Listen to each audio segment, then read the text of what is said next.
Good morning student.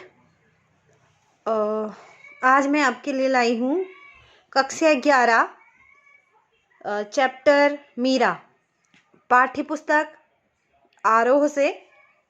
कक्षा 11 की जो पाठ्य पुस्तक है आरोह, उसका जो पद्य का सेकंड चैप्टर है मीरा, उसके क्वेश्चंस आंसर्स।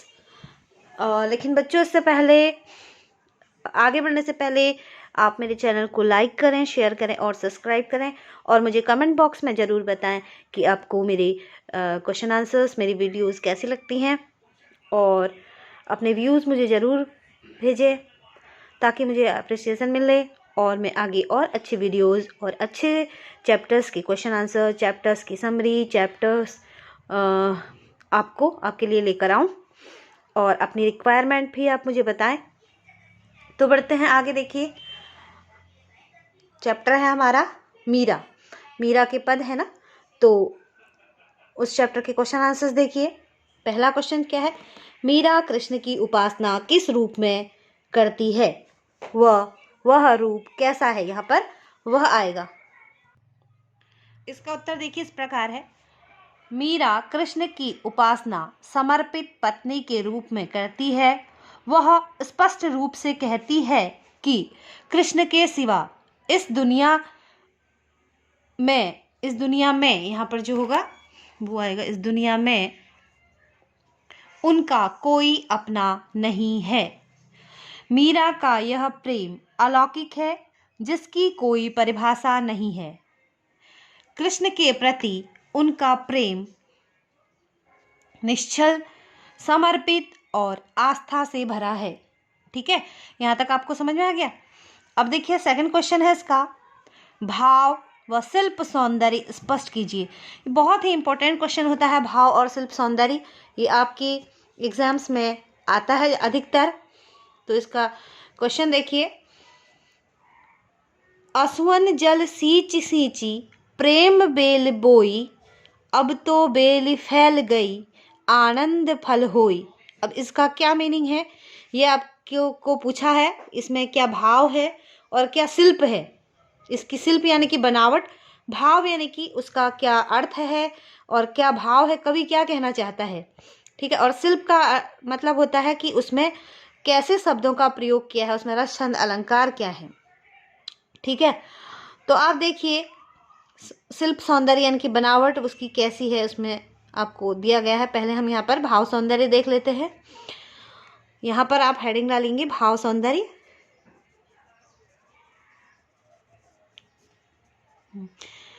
उत्तर के बाद यहाँ पर आप ये हेडिंग डालेंगे। तो देखिए, प्रस्तुत पंक्तियों में मीरा की कृष्ण के प्रति भाव भक्ति का वर्णन किया गया है। उसने अपने आंसुओं से कृष्ण के प्रेम रूपी बेल को सींच सींच कर बड़ा किया है। उनके प्रेम रूपी बेल में आनंद रूपी फल लग गए हैं, अर्थात कृष्ण प्रेम में वह इतनी विलीन हो गई है कि अब उन्हें अलौकिक आनंद प्राप्त हो रहा है।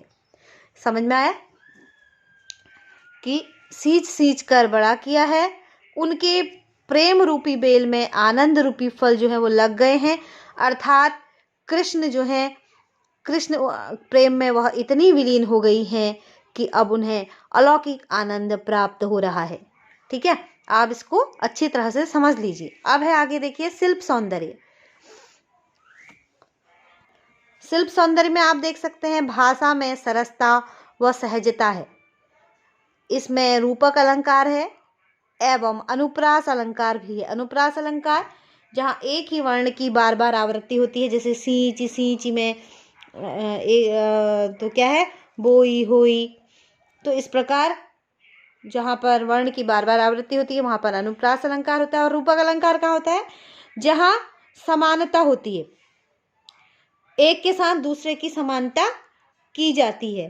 ठीक है, तो जैसे आंसुओं के जल से सींच सींच कर प्रेम की बेल जो है वो बो दी गई है, तो प्रेम को और बेल को एक रूप मान लिया गया है वहाँ पे, तब वहाँ पर रूपक अलंकार होता है। देखिए, भाषा में गेयता तथा संगीतात्मकता है, यानी कि ये गाया जा सकता है।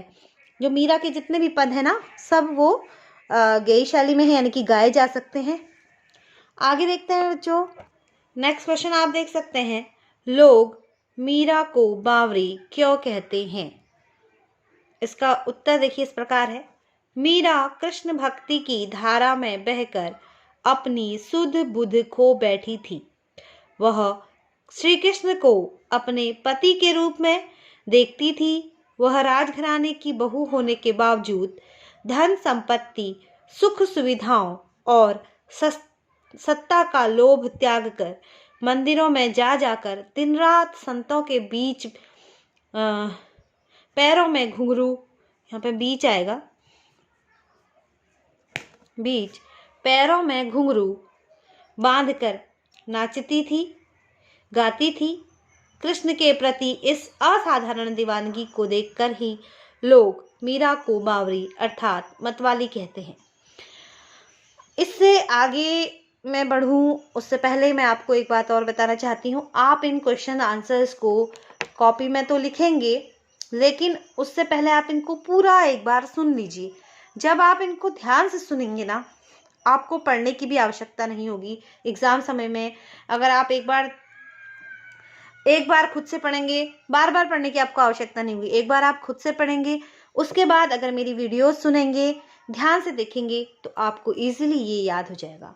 ठीक है, इसीलिए मैं आपके लिए लाई हूँ इस कोरोना काल में, ताकि आपके लिए और राहें जो हुए आसान हो जाए, आपकी शिक्षा में बाधा ना हो बच्चों।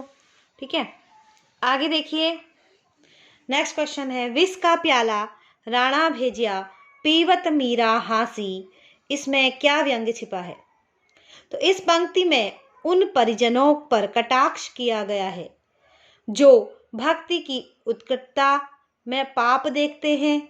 वे मीरा के कृष्ण के प्रति प्रेम में दीवानगी को राज परिवार के लिए अमर्यादित और लज्जा की बात मानते हैं। इसी से राणा जो उनके देवर थे, उन्होंने मीरा को मारने के लिए विष का प्याला भेजा। मीरा उस विष के प्याले को हंसते हंसते पी गई। ठीक है,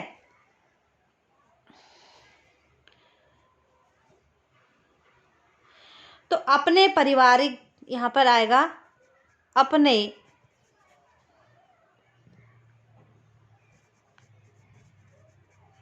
परिवार के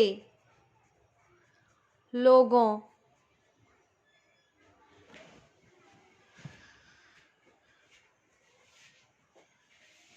व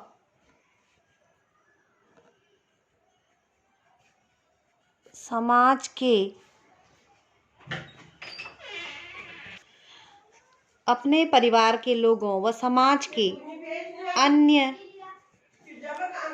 लोगों द्वारा किए गए उन अपमानों और कष्टों को भी हंसते हंसते झेल लिया, परंतु कृष्ण की भक्ति से नहीं डिगी। वो कृष्ण की भक्ति से नहीं हटी, नहीं डिगी, कोई उनको हिला नहीं पाया। उन्हें यकीन था कि उन्हें उन्हें हर मुसीबत से हर मुसीबत से निकाल लेंगे। उन्हें अपने प्रिय पर पूर्ण विश्वास है, यानी कि श्री कृष्ण पर उन्हें पूरा विश्वास है।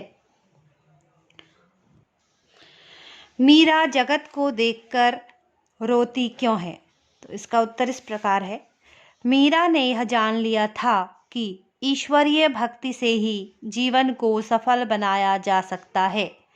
जब मीरा संसार के लोगों को कर्मकांड, मोह माया, आडंबरों आदि में लिप्त देखती है, तो यह सोचती है कि लोग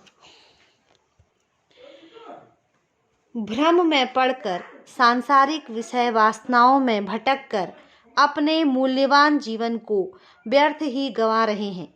वे सब यह नहीं जानते कि संसार के सारे भौतिक सुख व्यर्थ हैं, सारहीन हैं, अर्थात हर वस्तु क्षणिक और नश्वर है। इस संसार में ईश्वर ईश्वर की भक्ति ही शाश्वत है।